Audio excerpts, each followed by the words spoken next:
Good evening. I'm delighted to be back. Of course, it's my job, but still, it's good to be here. And I'm glad to see you all. And we will be discussing the G minor piano quartet, first movement. And we have a wonderful group of musicians with us today, so this is very exciting indeed. You know, there's a story which is definitely true. It's from a letter, a grandson of Clara Schumann, describing a rehearsal of the piano quartet you're about to hear, the first movement, actually. Brahms was at the piano, Joachim was playing violin, and his members of his quartet, Joachim's quartet, was playing. And during, right before it started, a local conductor named Kogel came into the room and said, Herr Brahms, you must come tonight to hear me conduct one of your symphonies and the academic overture. I say one of your symphonies because I don't remember which one, but it doesn't matter for the story. And he said, you must come. He said, but I want to ask if it's okay with you. I take certain liberties with the symphony, without saying what they were. And Brahms said, don't worry, the police will not come after you if you take some liberties. Then he started the rehearsal. And at the end of the rehearsal, Brahms said, I think it's going to be good. I'm very satisfied. And then he said very loudly to the small audience that was watching the rehearsal, but if Herr Kogel has any liberties for us, this is a good time to say what they would be. But Kogel had left. So everybody was looking around the room, and that was the end of the story. I love that story. There's not much to it. But reason I tell it, though, is I was telling you last week about how Brahms was good at dishing out nasty comments, and he had a sarcastic sense of humor that was almost never stopping. But it's important to know that he also was good at taking it. And I don't mean insults, but he got a lot of bad reactions to his music. More than you could imagine, because we don't think of him that way. But for example, the D minor piano concerto, his first piano concerto, which is a youthful piece. All the other concertos were written later. The D minor, which is around the time of this piece, is kind of experimental. He's still finding his way. And we know from a letter from Brahms to Joachim that at the first performance of the D minor piano concerto, which is a very well-loved piece now and played everywhere, Brahms described the reaction as nobody said anything to him after the rehearsal, none of the musicians, and nobody moved a muscle. Then at the performance, when it was over, there was silence. And then, as he said, 3 pairs of hands clapping slowly and hissing from everywhere else in the audience. And then at the next performance, the next day, no one came. And this is not an exaggeration. No one came. But in the same letter, the reason I say he could take it is in the same letter, he says to Joachim, this was a good experience. Because he said, I know what the piece is, and it helps me to know that I still know what it is, even after that. Which is amazing. But of course, he did say also at the end of the letter, I'm going to revise some of it, and not because of the reaction, but because he's still thinking about it. So it's great. Now, this piece you're about to hear also got a terrible reaction at its first few performances. And it took a long time. It wasn't just from critics, although the first real music critic, the first professional, Hanslick, who was a very close friend of Brahms, wrote a terrible review of it. This is what he said of the opening theme, or of all the themes in the first movement, really. For one thing, the themes are insignificant. Brahms has a tendency to favor themes whose contrapuntal viability is far greater than their essential inner content. The themes of this quartet are dry and prosaic. In the course of events, they are given a wealth of imaginative derivatives, but it sounds like financial stuff, but derivatives, but the effectiveness of the whole is impossible without significant themes. Now, 2 other people who thought the themes were dry and boring were Clara Schumann, who wrote him that in a letter, and Joachim. Let's hear the opening of this piece and see how you feel.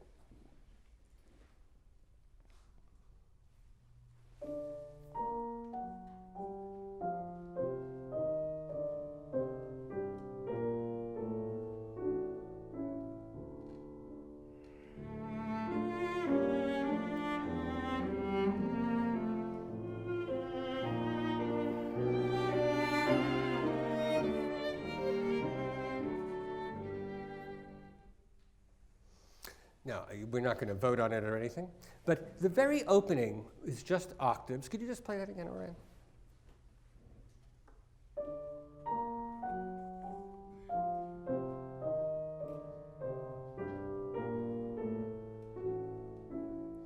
And then we get some harmonies. Of course, hearing unison octaves is typical in openings for a long time in classical music. In Haydn, in Mozart, in Beethoven, all kinds of great pieces start with this kind of rhetorical device, which is clarity, a simple phrase. And by rhetorical, I mean it's like the subject of the lecture, so to speak, or the idea of the piece is stated with no harmony in its purity. What's unusual is it's also quarter notes. Excuse me a moment. There's something about this, and this too, but mostly this,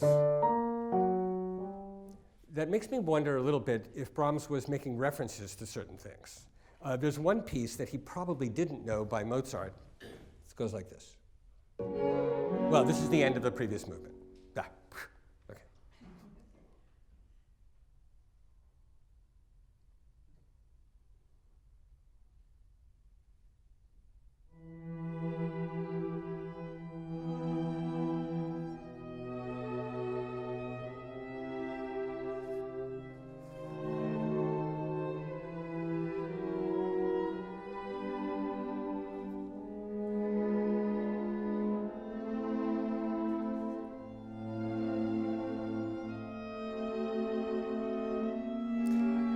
So that the very first thing is exactly the same, and not that it's unusual, really,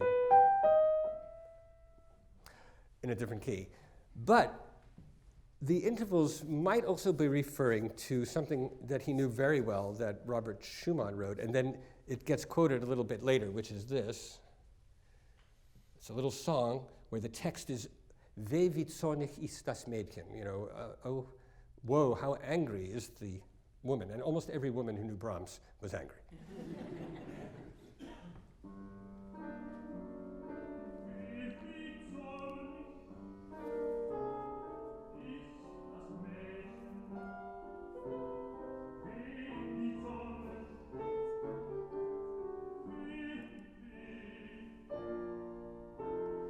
Well, be that as it may, before we get to the second theme, I think what people were expecting is something like this.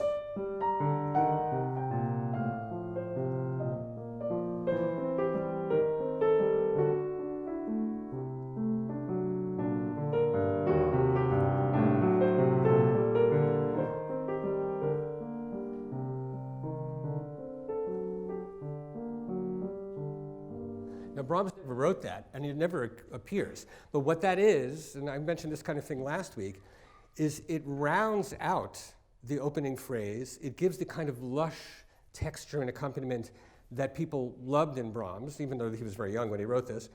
And it also finishes. It has a second phrase and ends. But that's not what Brahms was interested in. He's interested in open-ended phrases that suggest the possibility of development, suggest that things will become varied, so that you're always at the edge of your seat, waiting for the next thing, and the variations and the development are tied together. In fact, this is an enormous structure, and it is continually evolving.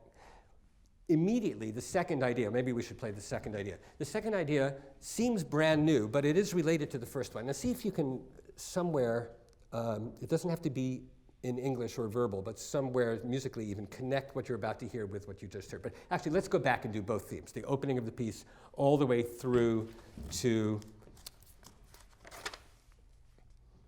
the downbeat of 21. Let's not play the downbeat of 21, so the end of 20.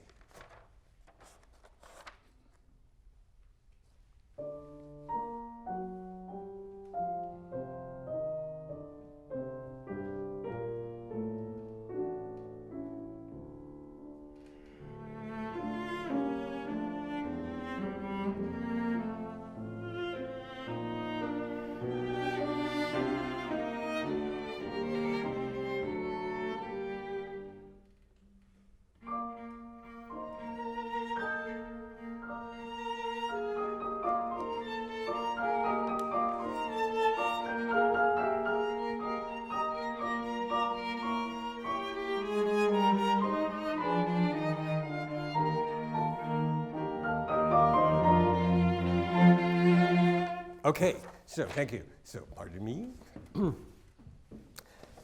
How do we get from that first idea to the second? But even before that, in the first idea, don't you get the feeling, this is a leading question, inadmissible, but don't you get the feeling that the piece opens up when the strings come in and the cello has the tune, and this is some kind of introduction? You don't have to agree with that. But emotionally, this is so spare. We get a cadence,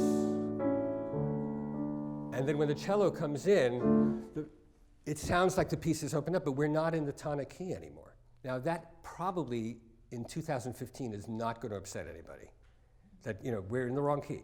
But what Brahms has already done is actually a rhythmic thing. He has and it's done with instrumentation. He has weighted the piece so that it's off.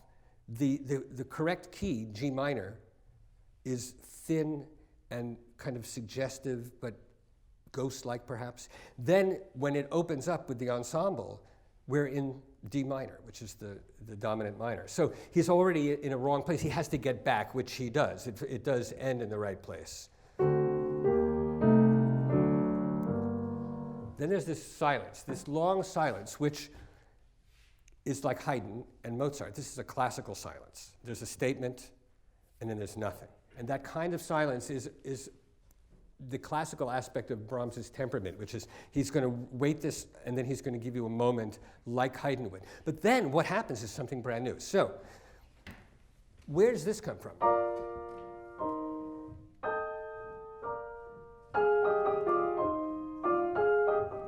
And what about this in the strings? Well, you don't have to know where it comes from, but I'm going to tell you so in case it comes up later in life. It comes from a few places. The accompaniment, can you play the cello solo for a moment, right where you come in?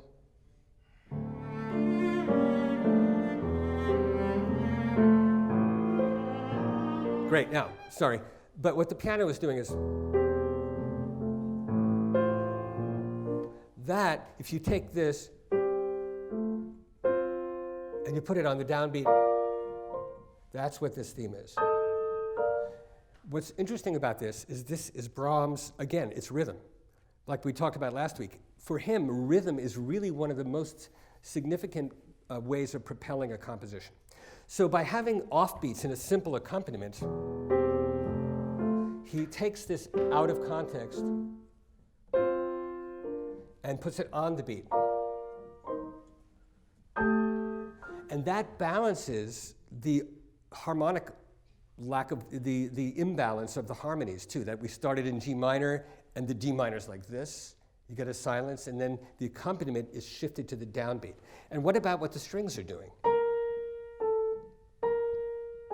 Well, if you listen to the theme, if you stop right here, we have an F sharp, a G in it, a whole step and a half step. That, it's a small thing, but that's what composing is about. It's those little tiny connections. And that's why Schoenberg, who was obsessed with this piece, and he orchestrated it. He was so obsessed with it. We're going to hear a little bit of that. But he was obsessed with this piece partly because he knew that Brahms was dealing with intervals, not just melodic sections, but intervals and rhythmic structure in a way that gave Schoenberg new ideas. Schoenberg went, it's sort of backwards what Schoenberg did. He said Brahms was really a progressive forward thinker. Look how it connects to my music. That's not actually what happened. What happened was he saw in Brahms all these possibilities that nobody had used, and therefore Schoenberg extended the voice of Brahms into the 20th century, and being the most revolutionary composer of that time, except perhaps Debussy, but the most dissonant and complex revolutionary. I won't compare them for you now. I have to do that over dinner. But so you can always invite me over. But basically, and when people invited Brahms over, the Fellinger family did, the Wittgenstein family did, and the Anna Wittgenstein and a few other people kept lists of what they served him, so they never repeated anything. This is true. Okay, anyway, I know I'm slightly off topic. But so what he hears there is that these small intervals are being used to give new ideas. That concept Schoenberg described as developing variation, and this piece is not a great example of it. It's an early experiment in it. He gets better and better at it his whole life. But this is an early example of repeating details in new ways to give new things very, very organic. Didn't Beethoven do that? Of course. But Brahms did it in a way that was new and rhythmically oriented and then intervallically oriented, so that it started to become a new idea. At the same time as Brahms looked back to classicism, even that silence, like Haydn, even that silence is classical. So when you have this new focus on intervals and rhythmic displacement and a classical balance, you are looking backwards, and potentially for someone like Schoenberg, you're opening up a new path at the same time. New path being how he was described, the new path of music described by Schumann, his introduction to the world of Brahms was the new path. Now, by the way, I have to get back to this one more time.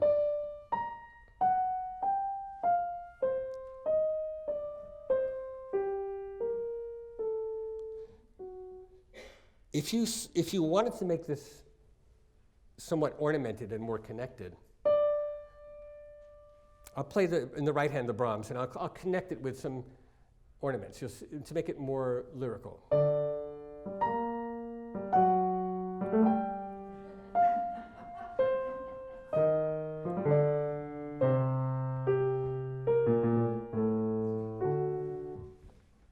And then we get into the last movement.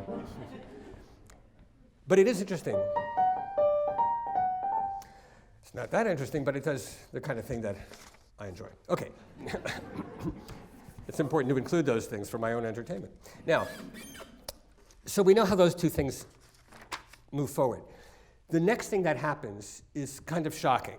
I will back up again, start at the beginning again, and this time we're going to go all the way to, I think what we should do, and I'll describe it first a little bit, is go all the way to the downbeat of 41. Now what's going to happen here is Brahms brings back that opening theme.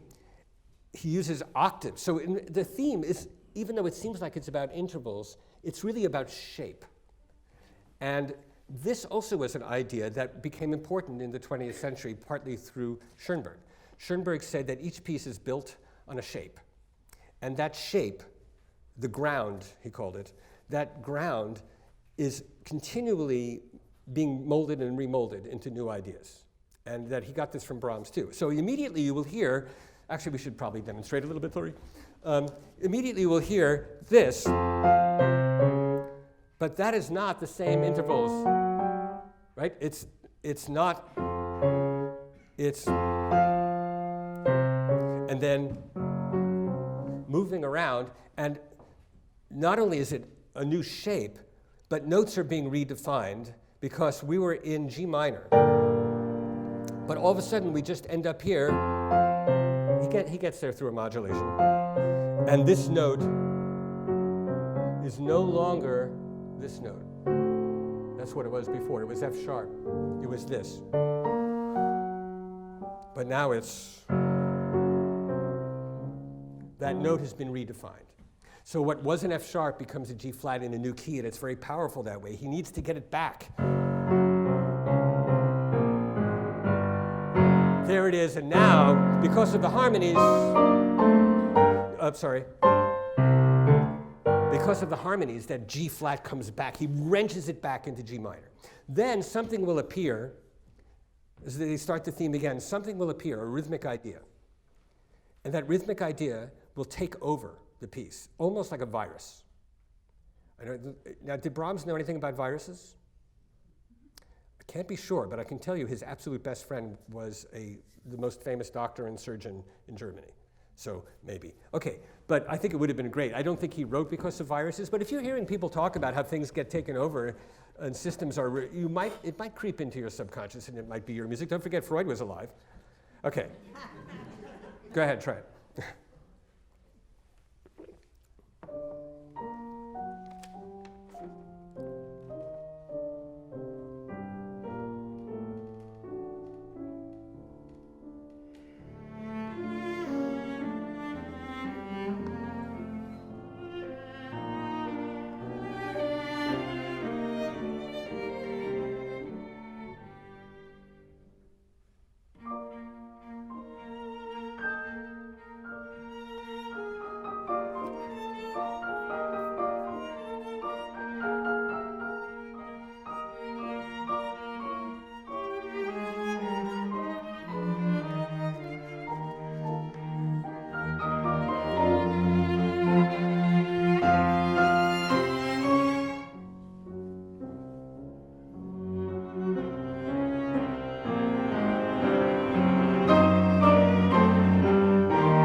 Great. And now I just want to go back and dissect that a little bit, because there are two interesting things at least here. One is that the dynamics go with the harmony. They're structural.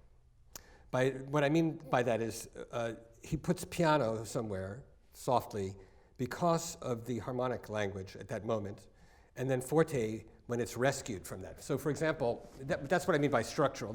Dynamics can be for color, just pure drama, but in Beethoven, and Brahms is always looking back for instruction to Beethoven, and in Schubert, dynamics are usually compositionally integrated. So for example, this part, you hear that interruption. When we get the G flat, you probably could feel we're in an area that we shouldn't be in. This harmony, where are we? We're in G flat. We're probably in B flat minor. How did we get there? It's scary. And it's also because it's octaves. You really are not sure what's going to happen. But the crescendo, back to the same note redefined. The crescendo means we've been rescued. And then we get back. Now, the other thing that's really interesting is again, rhythmic pacing of how this takeover happens. This is very cinematic. And of course, there were no movies yet. There was photography, but has nothing to do with it. You get this. You get one per beat, one per measure. 1, 2, 3. 1, 2, 3. 2, 3. But then you get one every other beat. And then you get 3 in a measure.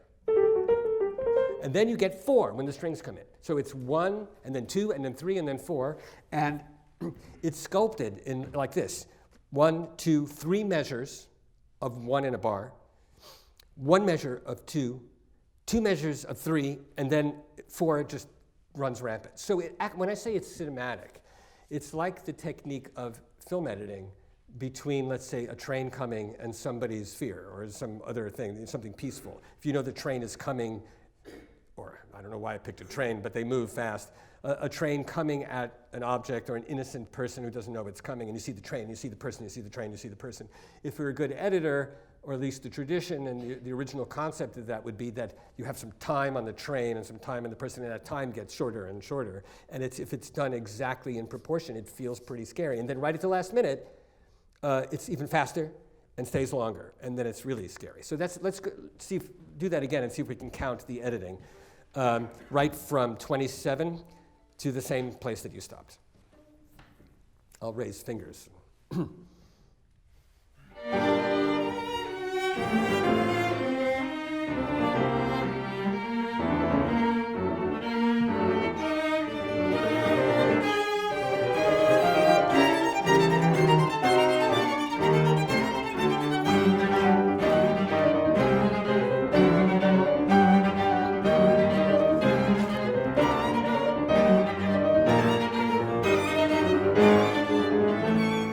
Great. That's a very interesting thing to appreciate. And if you hold on to a thought like that kind of cinematic editing, you'll hear it in a lot of composers. Beethoven, the most extreme example in classical music, and I would say before the 20th century, where there are many extreme examples, is Beethoven's Heilige Dankgesang, the string quartet in which there is a chorale tune and the music of health. They are edited back and forth like two different pieces. Then they go in and out, and they then get woven together. Now, in the next phrase, since Brahms has put this together as a great drama, and it's been kind of compressed, that's another way to look at it. You have this much energy, and it's being compressed because of the amount of time it takes to do it. Now he separates things out in order to make a transition. This is very simple. Let's just play right up to the second theme. So through bar 49, from 42 to the end of 49. Here you hear him separating out the theme and the chords.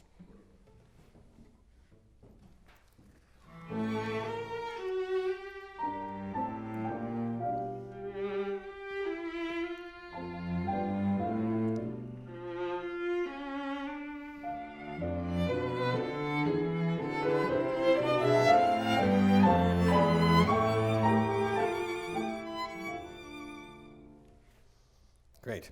Now, the purpose of that's a retransition, they call it, whoever they are. A transition, theorists. I know so many musicians, I don't know any actual theorists. They always see something else too. But which is good, like a pianist theorist, that's good. Just a plain theorist, it's a little less good.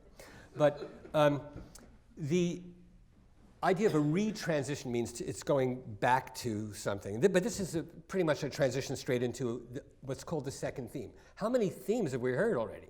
This is called the second theme only because it's completely brand new, supposedly, and in the right key for a second theme. So Brahms, by right key, I mean, the idea of a sonata exposition in the most basic sense is that you have some music in the tonic key, and then you move to the dominant or to a relative key and have new music. We've had so much already. So many things have happened, so many ideas that it's already in a state of constant development. The second theme that we're about to hear, again in the cello, again in D minor, gives us a strange balance, because when the cello first came in, even though it was the first theme, we were in not the key of the piece, we were in D minor. So when the cello comes in again, the cello seems to be insisting on D minor. Why do you do that? Oh, yes, good point. You're sitting so next to Brahms, that's probably what it is. Now, but before we leave the opening section, I'd like you to hear the opening section, just a little bit of what we've heard, not all of it, as orchestrated by Schoenberg, since I've been talking about him so much.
Okay, it changes it a lot. It's very Brahmsian in a way, but also not, because it's very thick. It has some instruments Brahms never saw, like bass clarinet.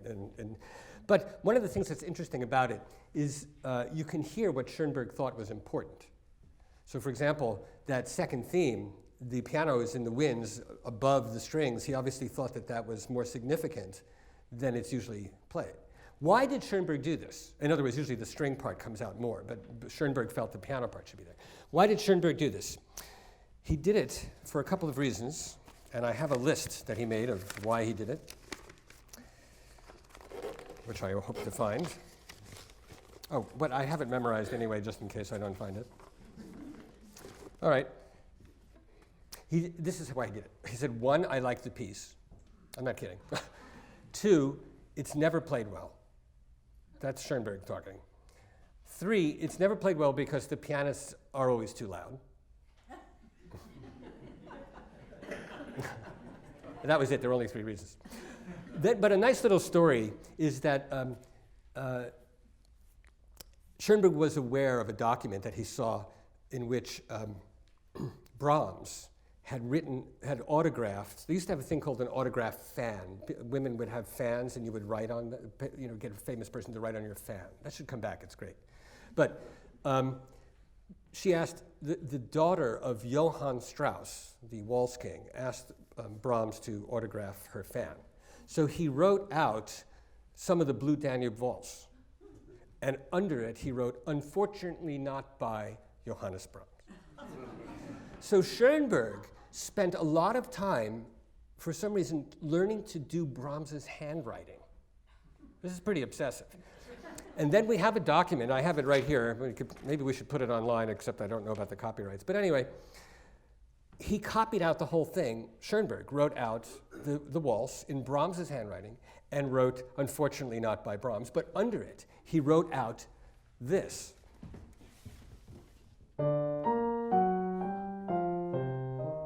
And wrote, unfortunately not by Schoenberg.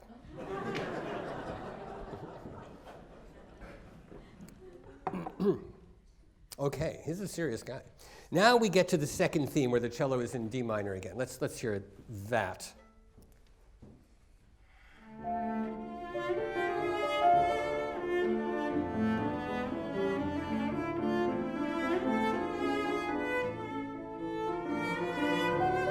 Okay, good. Right, they didn't. That's totally fine. That's enough.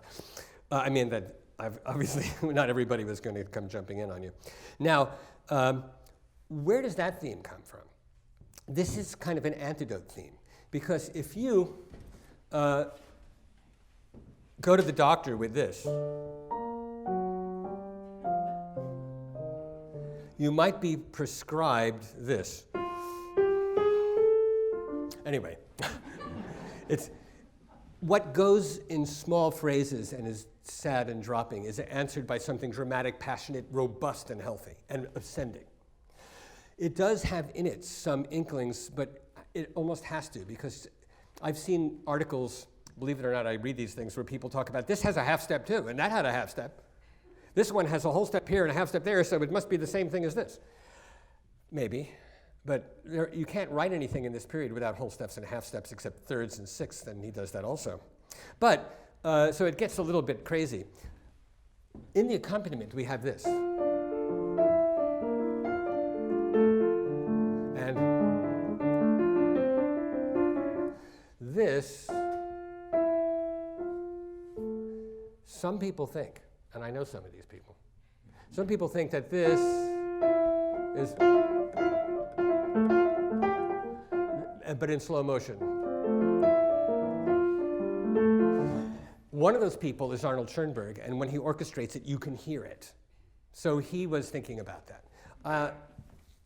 I'm going to keep referring to him because he was so obsessed with this, as you can see, and it gives it an interesting light, because it was such a disliked piece in Brahms's time, because it was considered a little bit ugly and not full of beautiful themes, and also too long and overwritten. Even Joachim and Clara, as I said, not only criticized the themes, but they said you really should cut some of it.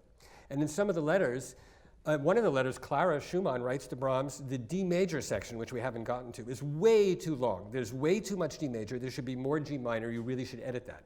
So he did work on that, but he left it the way it was. He worked on it, he revised it, but he threw all his revisions away and went back to the original. And I think because Brahms was not against revising, not against changing, and definitely not against trying to please Joachim and Clara Schumann. Joseph Joachim and Clara Schumann. He would do whatever they wanted if it made them happy, he sure it was right. But not when he knew that he was onto something. And so even though the proportions seemed out of balance to them, and the time spent in one key or another seemed too much to them, he felt that he was doing something different because he was trying to redefine this classical form without destroying it. And in other words, why even write a sonata? Not a lot of people were writing sonatas anymore when Brahms was doing this. Don't forget, Wagner was all the rage. Now, the Wagner-Brahms argument, there's a lot written about it, but I'm going to sum it up a little bit because it's often misunderstood, even though if you read enough, it's clear. They didn't hate each other the same way. Brahms liked Wagner's music. He didn't like the operas. So what does that mean? He liked his harmonic writing. He liked his compositional ideas. He didn't like opera that much to begin with. He hardly went to any. His favorite Verdi was the Requiem. He didn't want to go to the operas. And he said if people are not wearing costumes and running around, it's much better than to stand still and sing. He liked Bizet's Carmen, but that's the only opera he seems to have gone to, except Don Giovanni, which he said was better reading it in the score than hearing it live, except once. Only once did he like Don Giovanni because it was done well, and it was because it was conducted by Mahler. And he told him so, and that becomes a really wonderful moment in music history. Then he told Mahler later, "You're a great conductor. I don't like your music." So he admired the harmonic world of Wagner. He did not like the operatic thing. He did not like the libretti. He did not like a lot of things about it. Wagner didn't have any use for Brahms whatsoever. He felt that Brahms's music was very old-fashioned, but he also felt that Brahms was bourgeois and was just trying to fit into the certain niche in Viennese society. But he also didn't like the way he dressed. Of course, the way Wagner dressed is legendary and has a huge budget attached to it. But beyond that, and I'm just going to throw this in because it's true, one of the most significant parts of the rivalry was actually political and who people associated with, because Brahms had a lot of friends from different walks of life and different religions. And Vienna in Brahms's lifetime was changing quite a lot, and people from all over the empire were moving into Vienna. And the walls came down while Brahms moved in. There were walls, you know, it was an old city. They came down.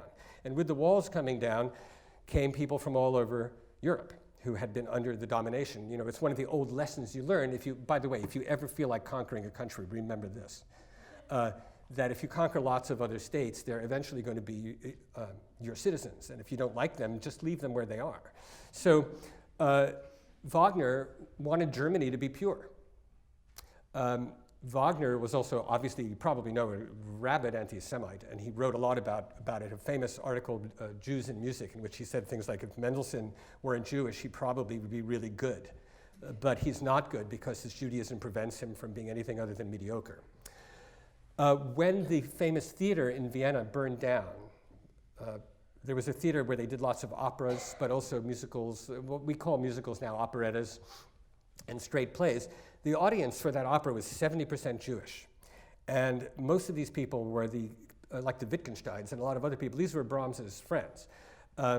When it burned down, quite a few hundred Jewish citizens of Vienna were killed.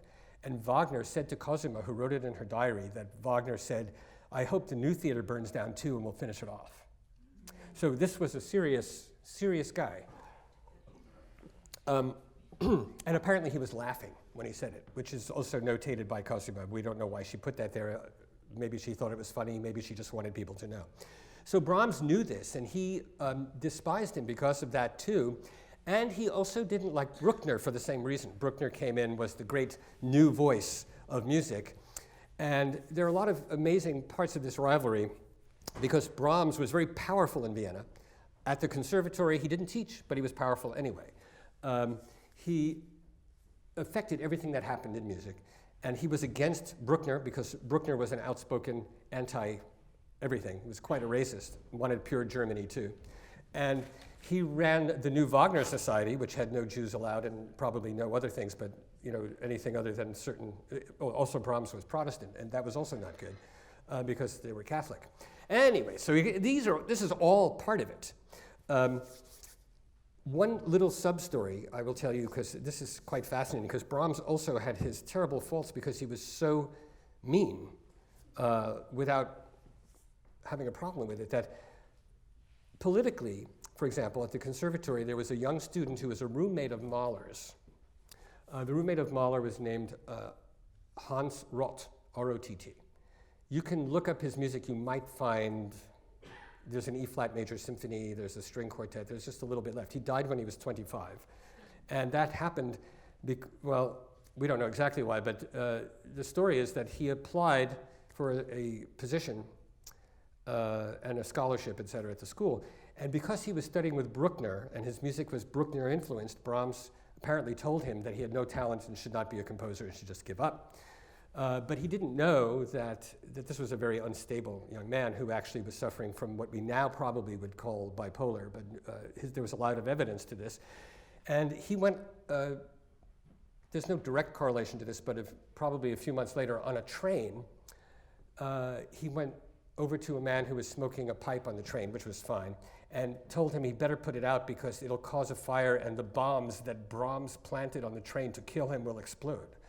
And he was very serious about this. And so because he thought Brahms was trying to kill him, he was eventually put in institution, not the same institution as Robert Schumann, but put in an institution and died there very, very young. So this is a sidetrack. But when you hear, I don't usually go so much into the life, but I think it's important to see where this fits in once in a while. So there we go. Now, back to the notes. Can you hear all of this in the music? No, that's ridiculous. Don't even suggest it. All right. So after the second theme moves on, it goes on for quite some time. We finally get, let's do starting with the explosion at 77. We move into this big D major section that Clara couldn't stand.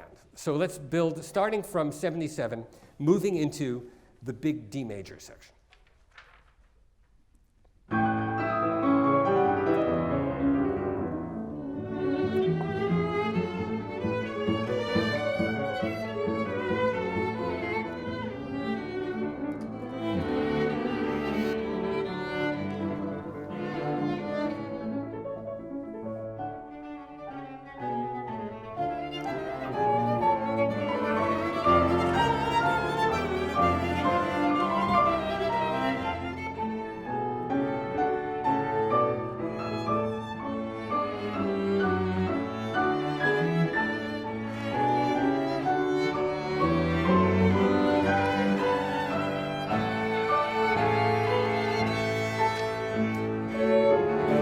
Thank you. Fantastic. Now, you notice that what Brahms is doing here is the tune that was in D minor is now in major, but underneath it, the piano is playing that virus. Could you play just the piano part for a moment? Which has now become a positive accompanimental figure.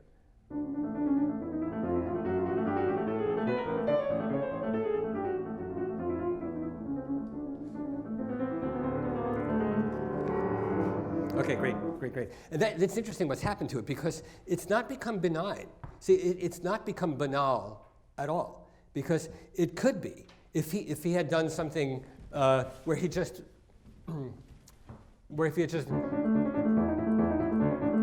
something like that. But he doesn't do that. He keeps it alive by it grows, it becomes chromatic, the shape is new, it turns into yet another motif as well. So Brahms is. And this is something that I think Janáček learned from Brahms, that no accompanimental figure is ever merely an accompaniment. It always has a life of its own. And if you take that to an extreme, you get the music of Janáček, where the accompaniments are so alive that they break off and become the new idea. And sometimes they're surrounded by shocking silences, and there you have what you thought was an accompaniment. This happens in life all the time. What you thought was an accompaniment to you is not. Like when you're a child, you think your parents are an accompaniment to you. Then you find out they're not. That's a big shock. That's exactly what happens with themes and their accompaniments. It happens all the time. And at some point, some people eventually realize that nobody is really just an accompaniment to them. Everyone's an accompaniment to each other. Wow, oh, that was moving. Anyway, so we move past this because I want to get to this big structural points now. We are still in the exposition. We finally get to the coda of the exposition, which starts at 130. And here you hear him literally deconstructing. Now, Schoenberg came up with a different term. We use the term deconstructing a lot in literature and in music. And what it means is to take the theme, start fragmenting it, and then break it into its clear parts, and you start to see what it's actually made of. And if you could analyze it that way and make it into its smallest units. But he's actually doing that in the music itself, not analytically. It's what the music does. Schoenberg called that liquidation. But don't forget, it was his second language. Okay, so let's start right at that coda.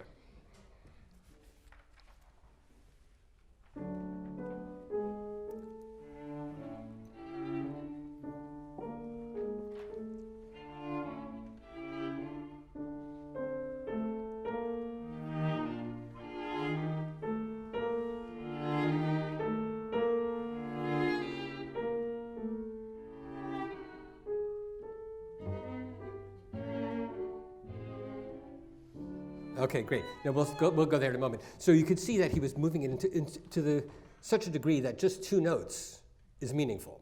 The two notes, you know what they are, and then he can just go back and forth between only two notes. This kind of liquidation, if you want to call it that, dying away and then having some pizzicatos, was used by Schubert, including with the pizzicatos in several pieces where you get this feeling of something disappearing into the dust. And Brahms loved Schubert. He was obsessed with Schubert, as was Robert Schumann obsessed with Schubert. And Brahms actually edited the works of Schubert. He was a big musicologist and editor and publisher. I mean, he worked for a publisher. Now, the next phrase is a different kind of comment. Remember when I played that? I don't have to play it. All right. Remember when I played this thing that Brahms never wrote, the 3-against-2 version?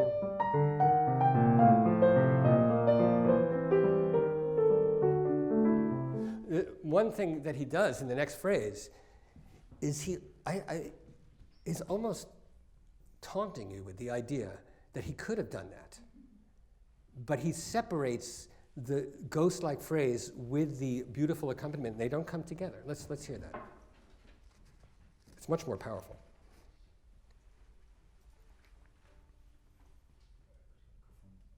Maybe right at 141.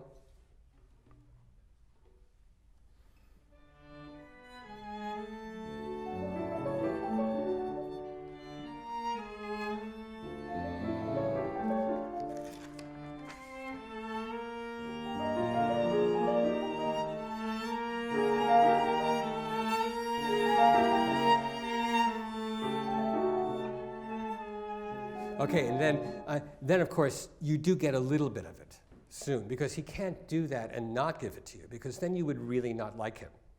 And even though he didn't usually care what people said, he knows that you can't be that tempting and not give it. So let's just move on right from where you are, and you'll see there's a little bit of it.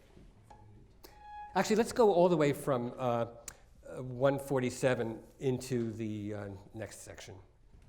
I'll stop.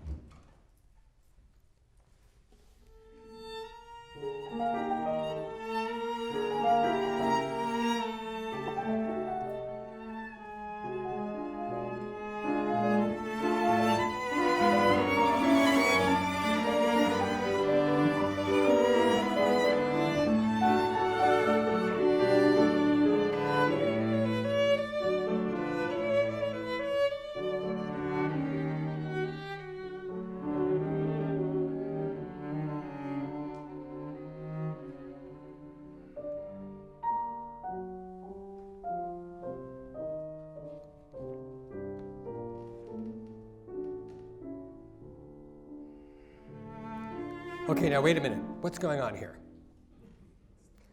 It's starting over. Right, it seems like it's starting over. Now, this is a great moment for Brahms because he's doing something very special.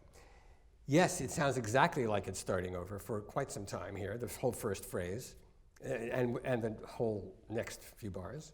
And he continues it even longer with a transposition, but it's there. Now, think about what sonata form usually is, and I'll help you do that. Usually the exposition has a repeat, and you go back, you hear musicians saying, should we take the repeat? They always do if they're playing in a major hall, unless the major hall's in a not so major place and they have a plane to catch. Then you skip the repeat. In a recording, you have to play the whole thing twice, because if you don't, people will realize you've used the thing twice, and that's very bad for your reputation. What is that repeat doing there anyway? The repeat is a holdover from a suite form, a small Baroque suite where each section was repeated. And then as these things got larger, the first section was repeated and the second section, and then eventually the second section, since it was so developmental and full of new ideas and variation, repeating that seemed crazy. So you repeated this exposition to make it clear what the ideas are and to keep the history of the form, and then you would have this new second section. Eventually, composers started to feel that repeating that needed to be justified. So you find, especially in Beethoven, instead of just a repeat sign, two endings, a first ending, and you repeat, and a second ending to go on. And they're quite different, and they get more and more extensive. But then eventually, some composers do away with the repeat, and Brahms has done something quite interesting here. He goes right back to the beginning, in the right key, with nothing changed, but it's not a repeat. And you start to find that out soon. You think it is, because it's the development section. Now, the development section, the section where everything starts to become even more new and fresh and engaging and complex than it was before, supposedly. Sometimes it's hard to do that after you've done so much. But in that new developmental section, composers do not start in the same key that it started. They just don't. They start in a shocking new key. They start with it fragmented and broken up. So starting in the new key sounds like a repeat. It's a kind of a fake out. It's not humorous, but it's confusing on purpose. In other words, he didn't do it to confuse you, even though it is confusing. He did it because he was just thinking about the form. What if I take that concept of a repeat and instead of repeating it, start the repeat and have it go into a new section? So it is a new way of hearing it. If you're aware of key and you feel like the piece is repeating and then it doesn't, and then in comes the virus, which it does, comes crashing in and it takes over the piece. You realize, wait a minute, this is a development section. It's very, very powerful. And I think I'll save that for when they play through the whole thing, because the development is enormous and it's full of ideas that relate to what we've just done. How does he get out of this? Because how does he do now the return, the recapitulation, if he's already started in G minor, and which is the key of the piece, and he's already given you the same music? He can't really do that again, because then the piece sounds all wrong. So he does something that Schubert sometimes did, but then he adds some new Brahmsian thoughts. He takes the first idea and the second idea, and he shifts them around, they're backwards, and he puts the second idea in major, in G major, which is perfect, because originally it was in major too, but it wasn't in G major. Then he does some extra new things we haven't heard before. It's a beautiful tune in the cello. Maybe we'll hear that in a moment. In fact, let's hear this as I'm describing it. So at bar 237, this is, let's actually do the pizzicatos right before that, before 237. So 2 bars before. He signals that he's going to do the recapitulation with these 2 pizzicatos. He's almost like saying, please, listen, now we're going to get into the return.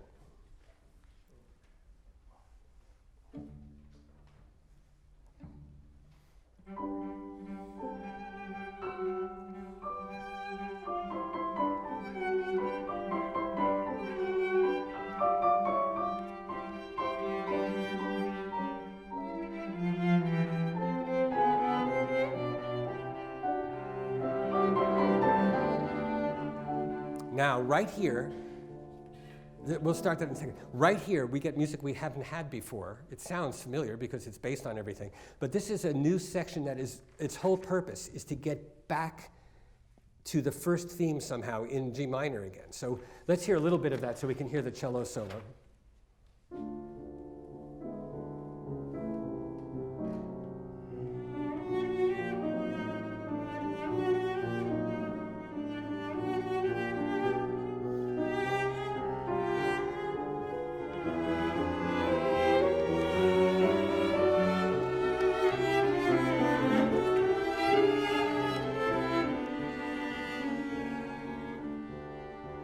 Now, is this the return?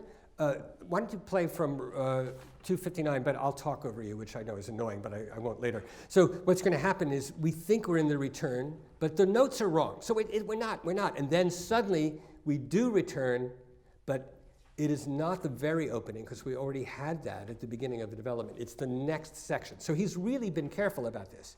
You have this whole exposition, and you start what looks like a repeat, sounds like a repeat, but it actually is the development. Then he goes backwards through the second idea into the first, but it's the second statement of the first, which is the one that has the diddle-itum, diddle-itum. So you'll recognize that. Okay, let's do right at 259.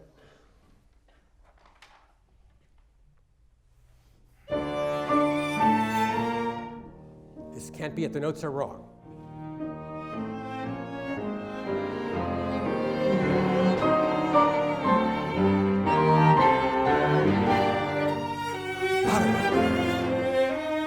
Okay, good, great. So there, you see, that means, that feels like we finally made the return, but actually we've been back for quite some time, but just backwards. So this is a big, complex structure, which is the reason that even though his close friends, all great musicians, complained about the structure being too hard to follow and too complicated and out of balance, and the keys were too overweighted, and he understood what they were saying perfectly well, he left it. Because what he did in here was an experiment which changed his composing after that. And the very, very end, I guess we don't have to talk about that, but there is, maybe we should. There are some great dissonances. As it comes to its final close, there are some strange, beautiful dissonances, and they are acceptable in his time, partly because they weren't that dissonant for that time, but they're strange dissonances, because he is doing this thing I talked about with the rhythm. Things are misaligned, almost cubist. Can we start right at, again, he introduces it with pizzicato, so at 262. All the interesting sections have these little pizzicatos. It's time for a new idea. 362.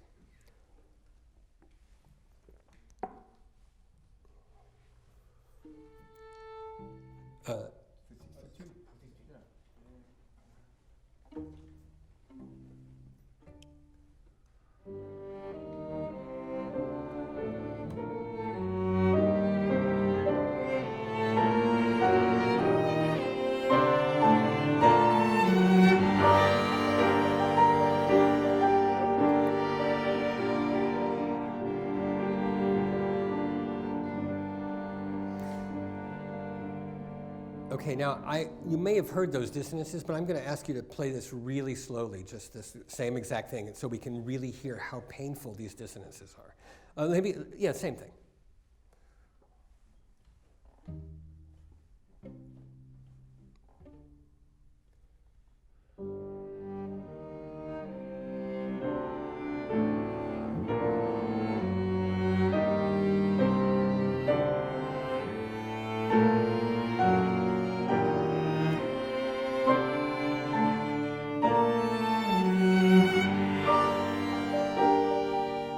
That's pretty intense stuff.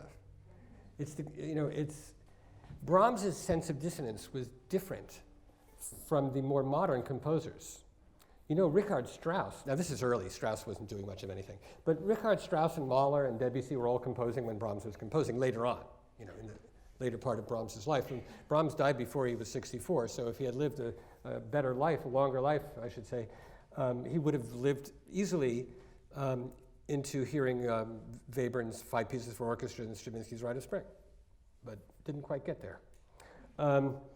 And the dissonances you hear here are traditional harmonies that instead of going like this are rhythmically misaligned because that's what life is like. I mean, it's not lining up right for me today.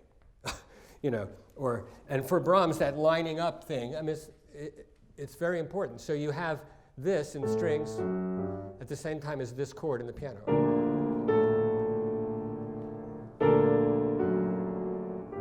And then you have also, the piano itself plays this.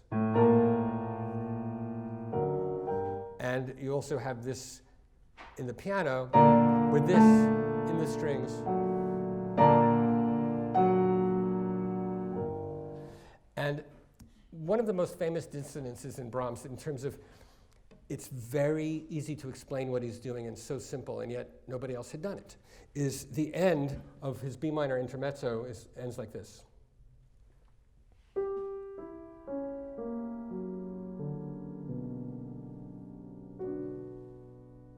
All it is are those dropping thirds we talked about last week, but it's all 1, 2, 3, 4, 5, 6, 7. That's all the notes in the scale. It's all 7 notes. There's a harmony. That's a perfectly normal, Beethoven loved that chord, but it's resolving, and it all stays there. And just when you can't take it anymore, it resolves. So it's a dissonance in the Brahms manner, which is a structurally clear, unassailable, he would say. He used the German equivalent of that, which you could find out on your translator app what it is. The unassailable, explicable, not a dissonance just because it's emotional, but because he's lining up something in a new way that has a traditional background. Okay, now I think we better hear the entire movement. We have just enough time to do that.